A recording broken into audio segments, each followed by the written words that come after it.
That means get going. Let's roll. Let's do it. Hey, everybody. Thanks for tuning in. So we've been doing these sessions. This is number 5, Barry, like you said. This is session 5, and this one is called Leaders and Coaches. Leaders and Coaches. Don't think this isn't woven through all the important parts of inventory. It is, but that's done through you guys. So sit back a bit, get ready to take a few notes, get ready to be challenged here. We're very excited for whatever you're doing, but we really want to push you to another level of greatness. And this is that session we believe that does that. So Barry, here we go. These 2 slides are pretty unique because here's what we're saying. Notice what's in bold: 1 mission, but 2 goals. So here's the 1 mission: consistently deliver game-changing results. In other words, don't just get good once a year and do a little project and try to drop inventory 7 to 10%. It's got to be consistent and sustainable. Consistently deliver those results. And the 2 goals are, I'll hit the one on the left. Okay. One of them is for the leaders, and that's to position your team at the center of the company. I know that sounds unique, and we're not saying move them physically, although that wouldn't be bad either. We want everyone in the company, starting with the inventory team, to feel like they're in the center of the company and in the center of the company financially. Okay? That's one of the goals.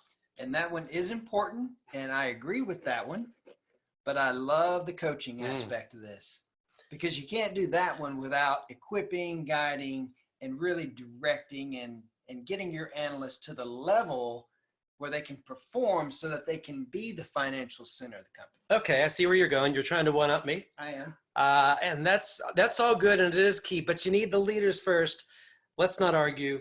Let's just tell them what inspired this. So you and I put this together a little over a week ago.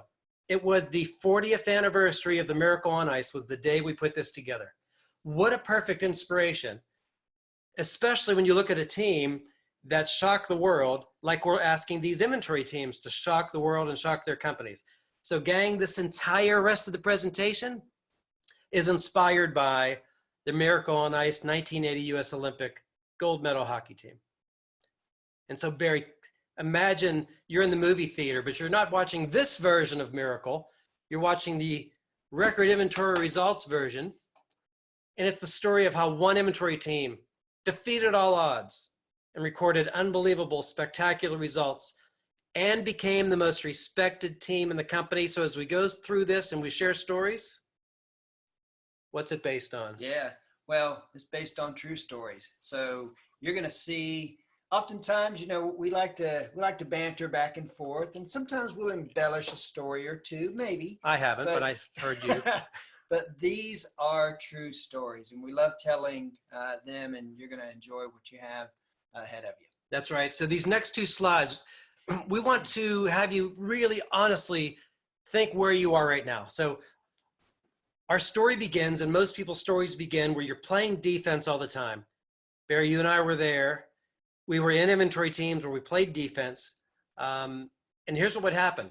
Here's what we would hear through the hallways, on the phone, emails, and certainly if we walk through the warehouse. You guys are overstocked from the CFO. You're out of stock. Why can't you just buy more? Just buy the inventory we need. This is the banter that it starts with.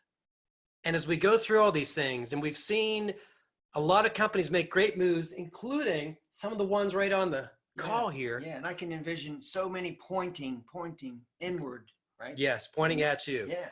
Basically saying you're failing. Right. And instead of playing defense, this is a picture we found that should be up on the wall as your vision of where you want to be. Look at this inventory analyst. She is an all-pro inventory analyst, Barry. She's in control. She's using data to tell her stories. She's turning those stories into action and that action into results. And she's in calm mode. She's not overreacting. She's ahead of things, and she's pushing this information out to the rest of the company. Gang, if you're here, congratulations. Stay here and keep getting better. If you're not here yet, if you're back to this mode, know that there's hope, and that so many companies, every company that has made the move here started back here. They all did. So we're going to go through some of those key steps that you're going to take. And if you want to put out a big, hairy, audacious goal, I would say it looks something like this. To absolutely, guys, be the most respected team in the company. And to do that, oh my goodness, you're probably thinking, how in the world can I get there? There's no way I can be the center of the company, and the most keyword there, respected. But you can, and we're going to walk you through some stories that will inspire you. That's right. And that impossible dream coming true. I mean, I loved in that movie Miracle when he comes out and talks to the team before the big game and says, we are going to skate with them because we can. You've got to look at your team and say, we're going to become the most respected team in the company, deliver these results because we can, and they can. You create that bold vision, and the team will rally around, and they will work to get there. So I know there's a lot in this slide, gang. Let me just share that this is basically our menu for the rest of the time here. We're going to go through this, actually not even in 5 steps. We'll break it into 3 steps, but the pictures at the top are the old way, and the pictures at the bottom are the new way. And we'll start, Barry, with these 2. From management's point of view, you guys have to work to grab your management teams from the owner, chairman, CFO, CEO, president, grab them and make sure they don't view the inventory team as an expense reduction group who really can't do much right. Just try to, minimize expenses. No, it's got to be the revenue generation group. That's what we're doing. Rebrand the team, rebrand the individuals from rebuyer or whatever you call them to inventory analysts so that they feel that they're acting in this regard. So Barry, let's take a few slides and go through this stuff. Okay. So here's what we're asking you to do. We're asking you not just to change the branding and the naming and to build up the psyche of the team, but go on a tour within the company and reintroduce the company to your team. And make sure as you do it, it's looking like this. Make sure you're reintroducing the company to a confident team that is poised to tackle things and really grab great results. Yeah, a cohesive team. And like you said a moment ago, something that is very bold, creating that bold vision. And even, I think every team that goes to do this, they've seen some success. Even if it's 10 vendors, grab that success and make it into a story. And Barry, here is one company. And this wasn't 10 vendors. This was all of them. This was a company that did a lot of things well. They went from all that stuff we just talked about, playing defense, and they became a great team. They made bold moves. And over about a 10-year period, Barry, take a look at this. Their numbers, and this was what they considered their report card to be, the actual income statement, which is really, it's the truth, right? Yeah. It's the inventory team's report card is the income statement. And based on how they bought, how they freed up cash, and how they turned cash into deal buying and forward buying, they went from 3.2% profit ratio up into the mid 4s and sometimes even beyond. And what that did for their valuation of the company was unbelievable. And by the way, this team would always watch and see how they were doing, and they would show multiple times a year this income statement back to the team and said, look what you've done for us now. Look what you've done for us now. And this is a department that is considered the most respected department in the company. And here's just a tidbit. One of the VPs says when they walk into a room, anybody in the department walks into a meeting, it's expected they will lead the meeting. Isn't that cool? It's very powerful. And when you talk to any of the members of this team, what's interesting is they rarely talk about products and service or forecasting, even though those are all key pieces. Yeah. They mainly talk about financial aspects, net income, profit ratio, operating income. It's just part of who they are now, and they've grown into that seasoned, mature role through the years. Such a good point. And I know some people are out there saying, I would love to do this. How do I get started doing this? Okay, maybe you don't have this detail. You might say, we're a private company. I don't see our income statement. That's fine. But if you go out there on PlanningPosts.com, there are some pieces. One of them, I believe, was the 10 key numbers every executive should know. I believe it's up to this group on the call, the leaders, to make sure that the management team, throughout the management team, take anywhere between 5 and 10 numbers and make sure they're seeing them on a consistent basis. Whether it's period end, that's great. Some of them could be daily as well. So let's just take a minute and hit some of these. Okay, let's inspire them by hitting some of these, because I know there's a bunch of numbers on here. They're kind of in 3 groups.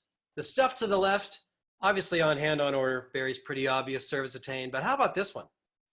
Remember, what is 1 day of inventory?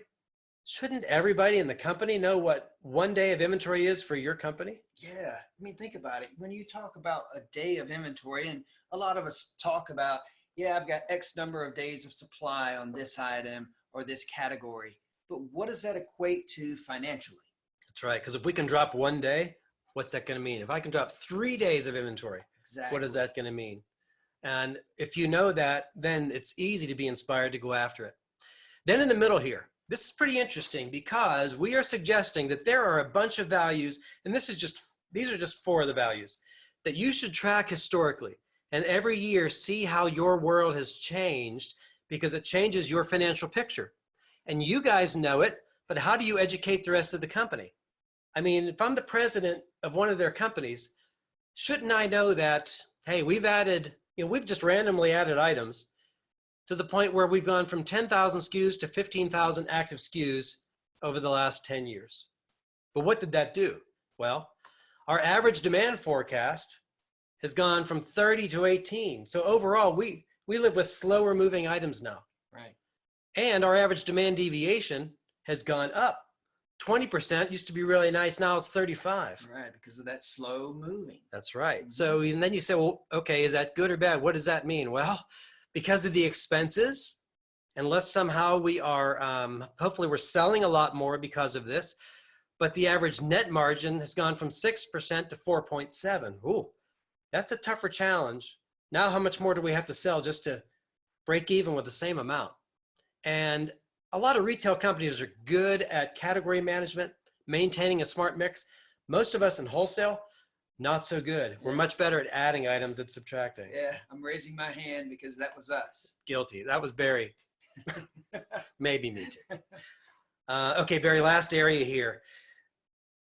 I know we are feeling stronger and stronger about this, and data-wise, you guys need to be seeing aggregate numbers.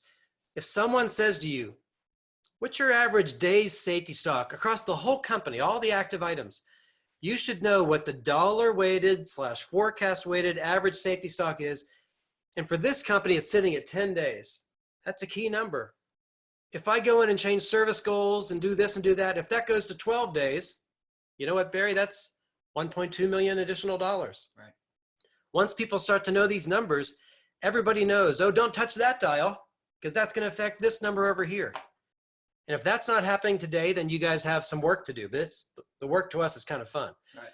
So what's the aggregate? Safety stock, lead time, effective order cycle. Notice we didn't just say order cycle, because really effective is what we're talking about. And then that breaks down into buying multiple and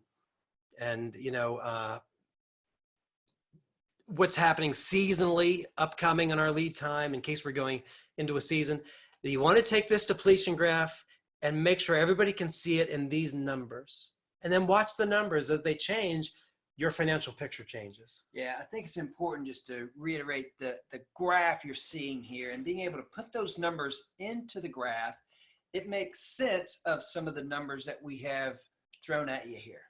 So, as you look at those numbers and start hitting that graph over and over and over, it helps you to think financially. Once you just start small, and then you will build, and gradually you can become like the team that we were talking about a moment ago, when everything they think about is truly from a financial standpoint.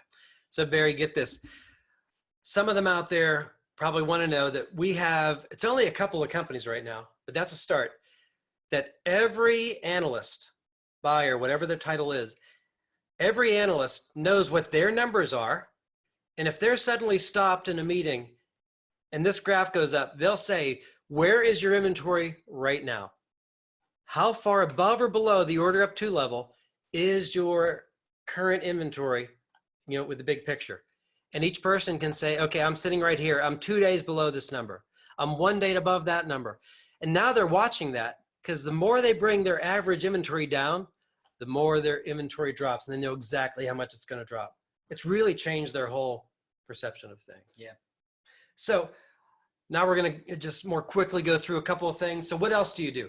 Make sure the team knows these numbers and then start to educate. We'll bring this up later again, but grab some of the data you guys have, especially when it's in analytical formats, and educate the company. You could send something out once a week, every other week. Barry, here's one example. Show what it means in our real world as far as the different lead time forecast ranges in our company. Hey, did you know where the lead time in our business is 7 days, or where it's between 8 and 14 days, the average safety stock days are 7, pretty affordable. You get up to a month to 2 months and it's 3 weeks. And take a look at this. Basically your import items, 2 months and above, almost 50 days on the average there. That should tell everybody, bam, that's expensive stuff. That's a big hit there. That's expensive stuff. And we need to know that as we decide to buy from imports. We need to analyze the extra expense against the savings and make smart merchandising decisions. Absolutely. And we have taught this for years. And when you look at company after company after company across a number of industries, this picture has a very similar feel, doesn't it? It does. Look and feel. And truly, once you get 2 months and above, lead time becomes the #1 contributor of your safety stock, not the service level. And we've taught it for years. And now we're seeing all these pictures come to life that are telling that story that we told for years. Do you hear that little factoid? That lead time can become the largest safety stock component. You might nod your head and say, we know, but does everybody else in the company know? That's our challenge, right? And here's another one, Barry. So we want leaders to be able to grab this stuff and go, no more simply talking about how our top vendors and items did. People say, how'd last period go? How are we looking? Well, these top vendors, these top items. You have to go much deeper now that you have the tools to do so. So we call this inventory sector analysis. And how do we perform on slow movers, new items, seasonal, and the mix of all of those? I know we've hit this on some of the other sessions, but if they turn this into numbers, they can educate the company.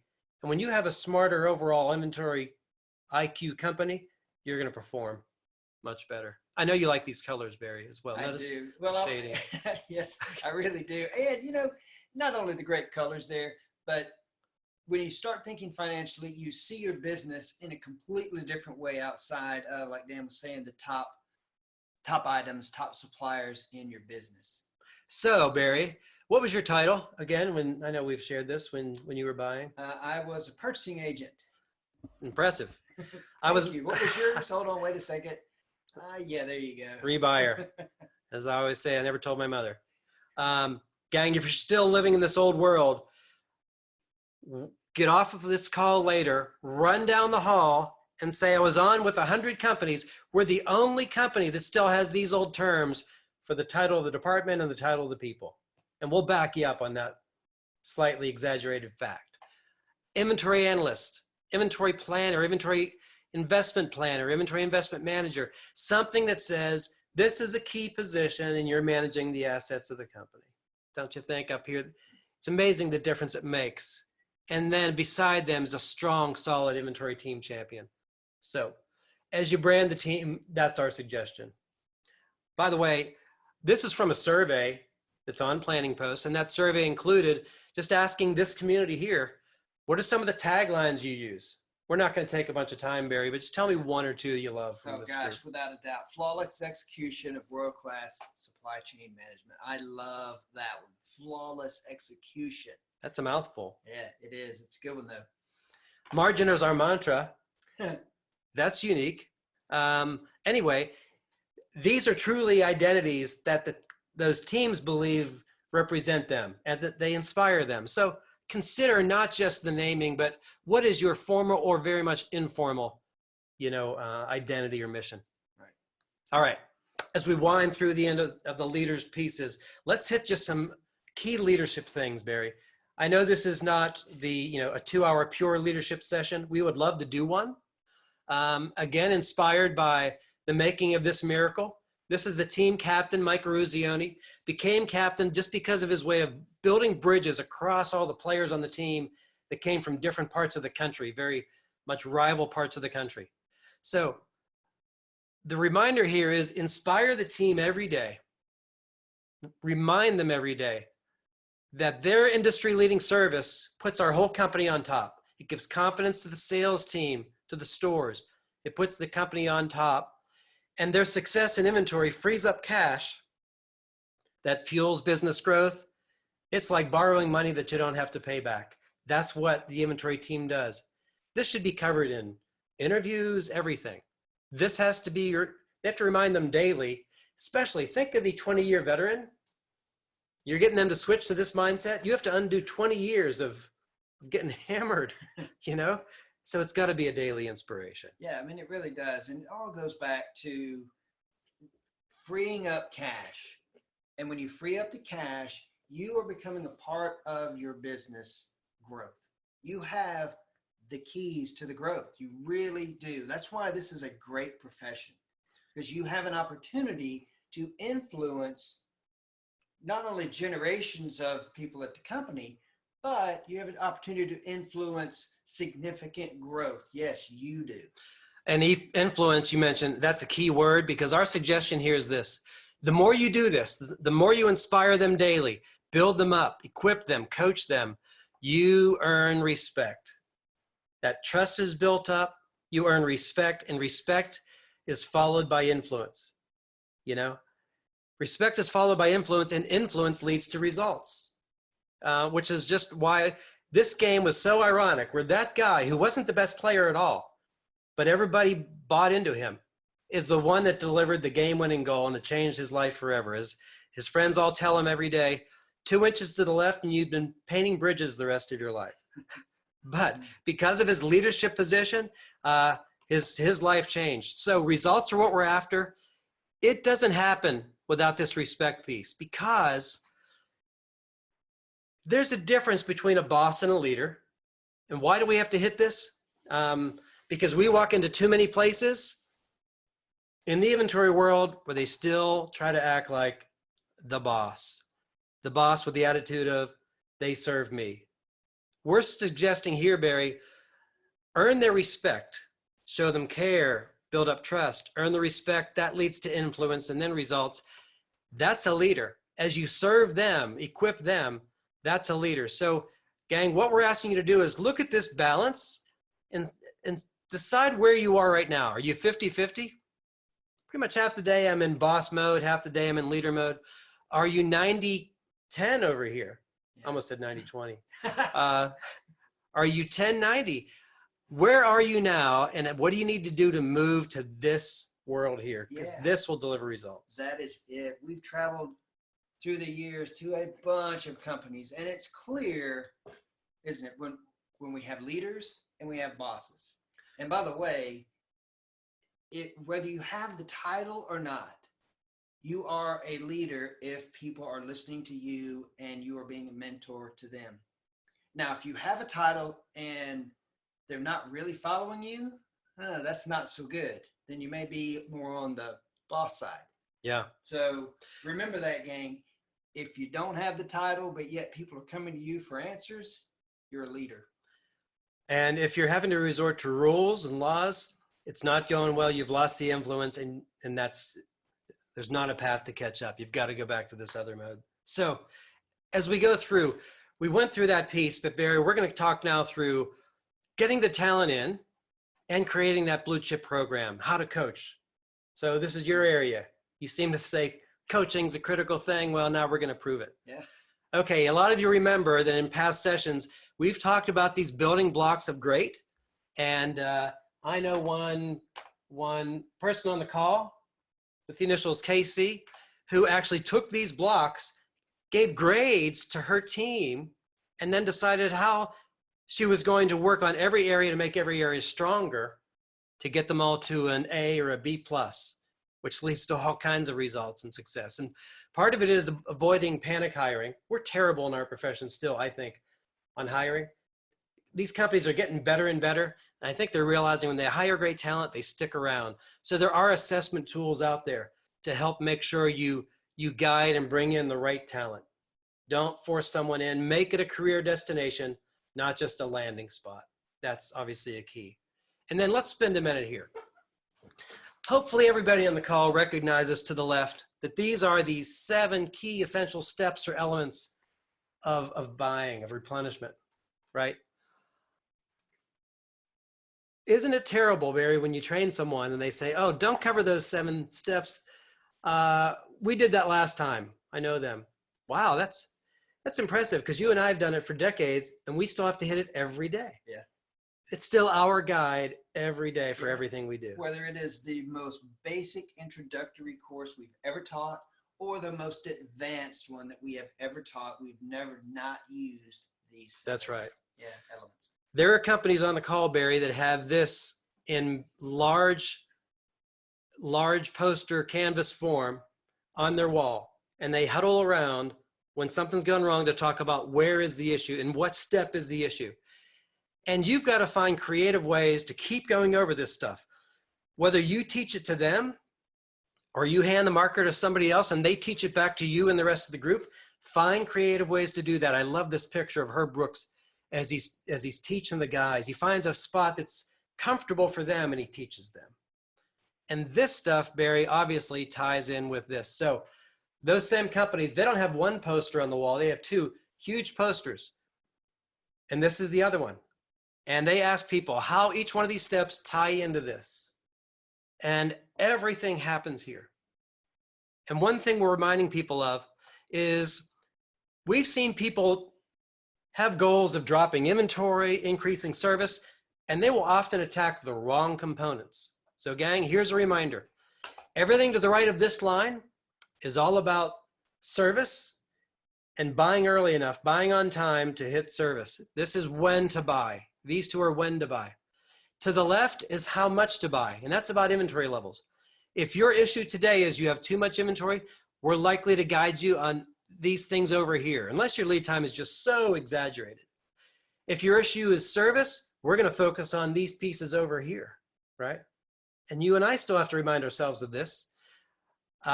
We've seen companies the last couple of years finally embrace this and save millions by not making the wrong changes. Yeah, think about it. And many on this call now understand you've been in the spot before. Someone says, we need to reduce inventory. What do you know, your eyes get wide and you think, where do I start? Where in the world do I start? And you start thinking about components and this and that. Start with this picture first, then you'll get your answer. So Barry, imagine, remember that screen a few slides ago? The 10 key values? Yeah. Have the team come up and draw their values in on this chart. What an education. They should be able to teach it back to you and say, these are my numbers right now. And the other thing, and I know you went through this with the president of your company was quite bold, and he would say, hey, if you're going to use this system, show me how it works. What would you have to do? Yeah, absolutely. I'd have to take this graph, have to take the item detail or order item detail screen and explain each one of the components and how they were driving the order up to level and how the overall supplier was generating a due for service order. Yeah. And walk through everything. You have to prove it. I can't imagine you having to stand in front of the president and do that. Now I had to do it in front of the chairman of my That was tough. But wait a second, was it the president or the chairman I talked to? What a great way to learn, yeah. Knowing that 3 days from now, you're going to have to present this back to somebody higher up in the company. You'll panic for a day, you'll teach yourself for 2 days, and you'll have it and you'll nail it. Such a key piece. Everybody ought to know this stuff and be able to teach it back. By the way, speaking of teaching, yeah, how good were you the first time you taught other people in your company when you were a inventory analyst? Let me see who's on the call, the list. Oh, we have a lot out there. You were better than that person. Many of them were on the call 2 calls ago when you asked me the same question. So, yes, for the ones who weren't on the last call, I was terrible at it, and it was very humbling. So, we have these slides back here. For those that weren't here, there's 2 slides that really tie in with each other. One is just simply how to teach. 99% of the people are not born with the structure in their mind of how to teach. They go too fast, they do it wrong, they don't go through the right process, they don't repeat themselves enough, And this is key. So don't think just knowing the mechanics and what buttons to push is it. If you don't start with the goal, if you don't inspire them, if you don't have them agree on the philosophy, using just slides first or pictures like those, like the depletion graph we just showed, they're not going to learn. They're not going to learn. Right. Why are we doing this? If you start jumping into the mechanics because you are outstanding at navigating the system and you can reforecast an item and you can do all these different things better than anybody else, keep in mind that doesn't translate unless you set it up properly, which is here's why we're doing this, here's the benefit, and get buy-in from them up front. So true. And we mentioned last time, we want you to have a strategy. If you are great at all of this and you're great at teaching, you could handle the vast majority all the way down through. But if you're not great, decide where you're going to use outside tools. Of course, I would have to mention the amazing Barry Sweeney voiceover educational videos that Blue Ridge has now. Seriously, they're game changers. And there are people on the call I know that are this year have really turned the corner, moving towards online learning where somebody can watch it over and over and not feel embarrassed that they still need to learn that piece. So, hey gang, let us just share with you what we learned through Khan Academy years ago. Here's just a quick thought. Instead of teaching everybody something and saying, okay, what did you score on the level 1 test? Khan Academy says, don't have everybody score 80, 85, and then move on to the next one. By the time they get up to level 4, they'll have so many holes in their understanding that they have an awkward foundation. It's flimsy. He says, go ahead and just have people learn until they know all of it. For one person, that's 2 days later. For one person, it's a month later. And then have them move on to the next. They don't move to the next until they have full understanding of everything. Right. That's the beauty of online, because you can go back and over and over and over, because we all learn at different levels, at different rates. And that is truly how you get a mastery of the material. You don't see it one time, like Dan said, miss a couple of questions, go on to the next. Maybe I missed a few there. Well, if you miss a few in this series and a few in the next, by the time you get to the bottom, you have holes all throughout your learning. Get a mastery, and the way you get the mastery is accessibility. And we'll go ahead and give away our best kept secret. Our number 1 tool that we use in life is Screencast-O-Matic. It's $15 a year, so save up $15 a year, and we just do recordings. You can do informal recordings. Don't think that you have to give your team all these really fancy things. Build some recordings, build some things up. If somebody walks into your office and says, explain this to me, click on the recorder, go ahead and explain it to them, but capture it at the same time, then put it out on your little library. Before you know it, you have this amazing school of your own going on. Yeah, absolutely. Do it. Okay, gang, how about this? We're big into examples. We think everybody ought to do this.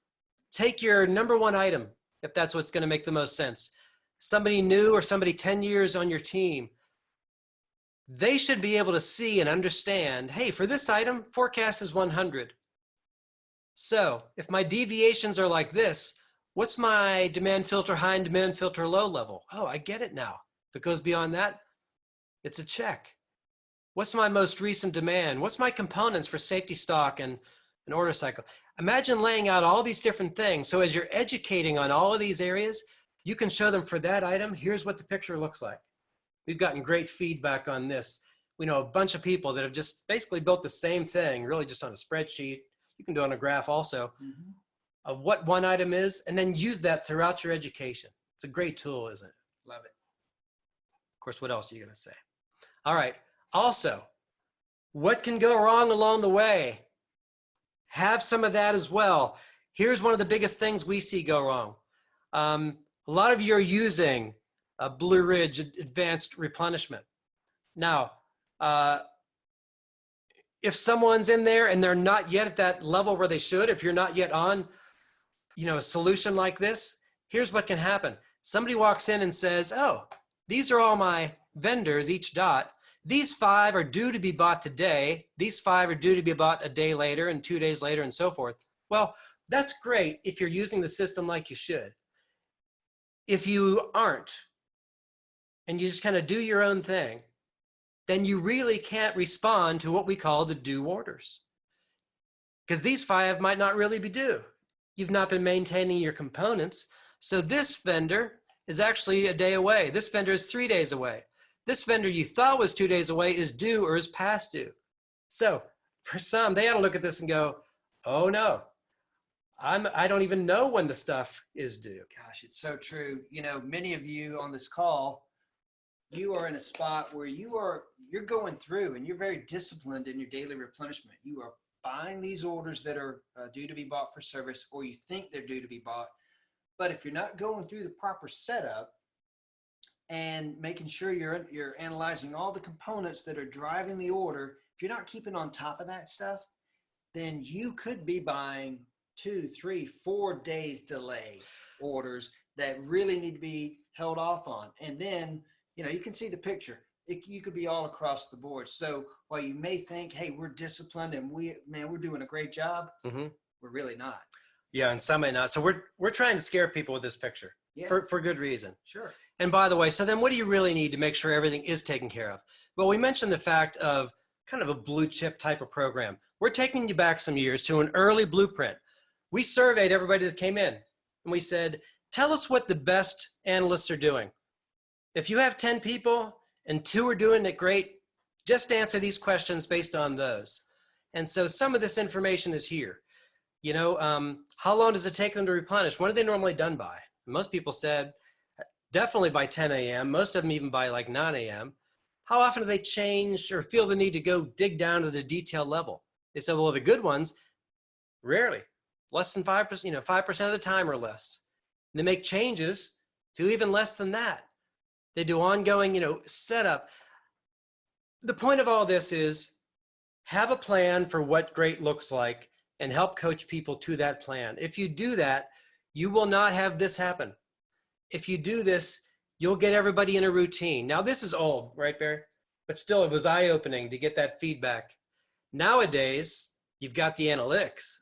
And nowadays, you can see all this stuff and build these blue chip type of game plans for people. Right, on a daily basis. Your ongoing setup is right there. So it's no longer 2 times a year, every 6 months, every 4 months, you know, whatever the interval is, it's right in front of you. So you always have access to this.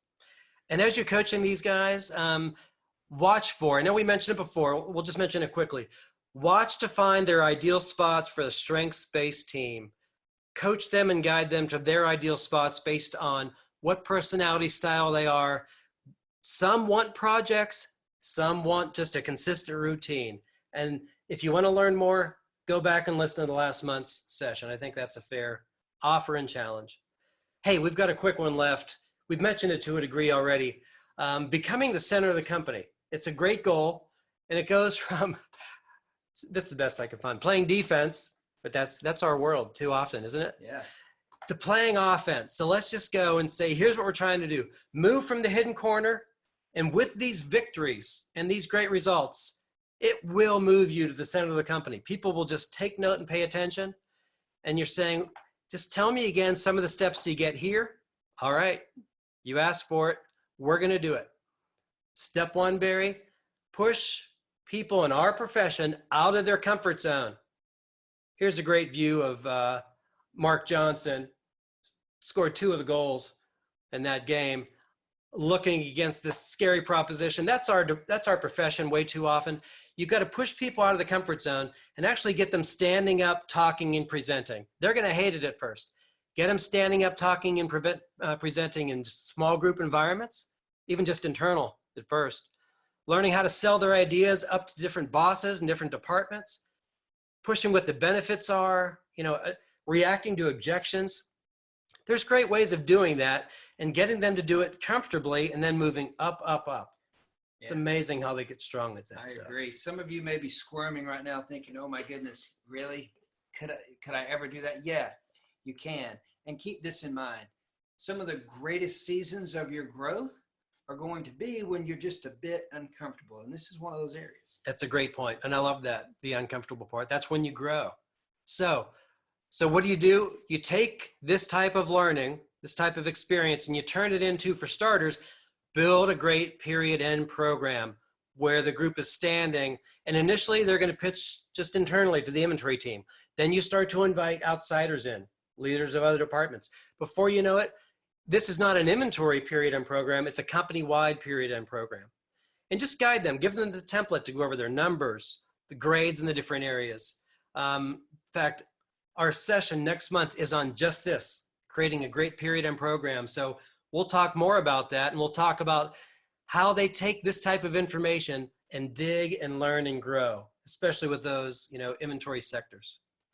So Barry, think about that. We'll cover the period end, but as the center, take this data that they now have.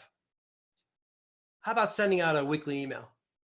How about sending out a challenge, a quiz, mini presentations, offer schools, offer education for the rest of the company on, the basics of inventory, all these different things that they can do. Yeah, like you were talking about a moment ago with a short video clip, short recording clip that you can send out to the team, to the company.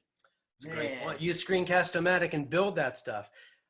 Guarantee what will happen is, as you do that and push that out, other departments will come and say, what are you using?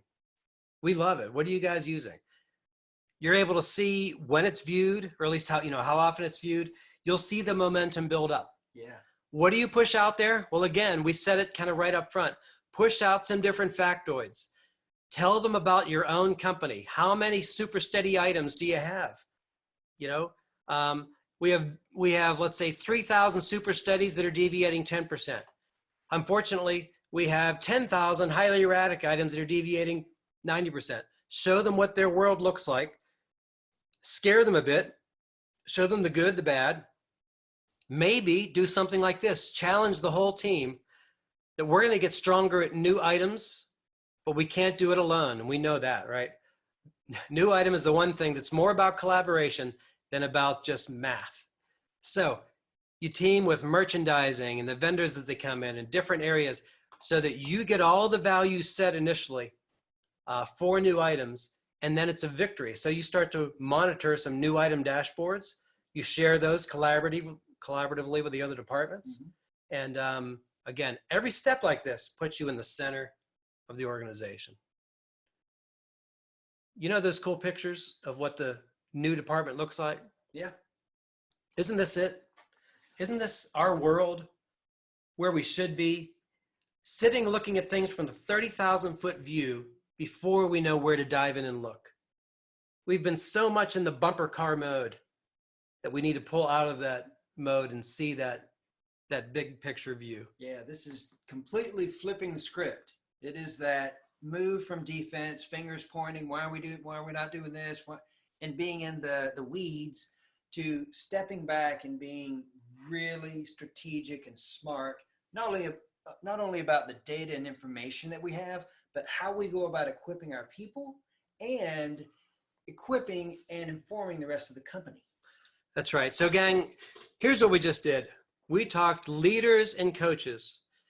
And as leaders, you guys are elevating the entire, not just the entire team, the entire purpose of the team, making it the financial ground center of the company.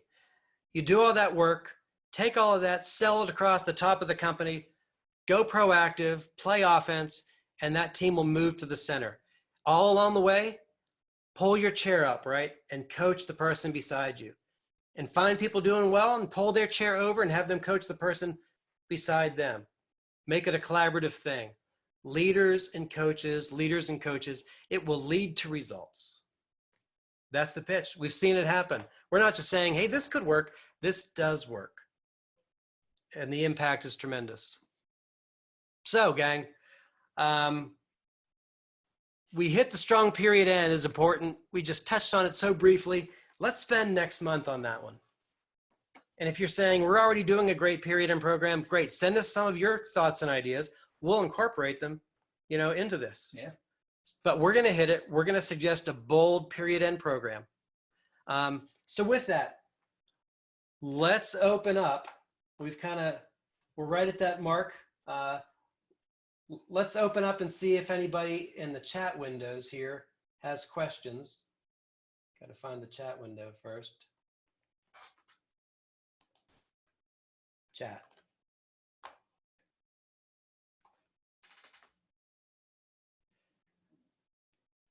People can see the presentation. That's good news. They once were blind and now they see. Great. Several people have chimed in there.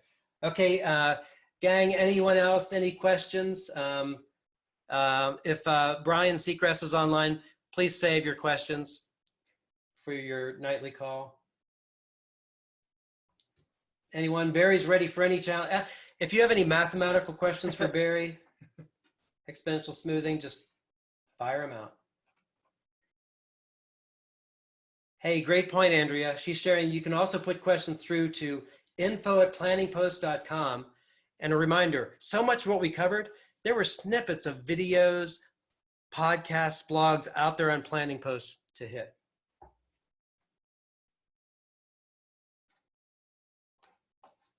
Hey, everyone, we'll stay on here, but we definitely have to say thank you also.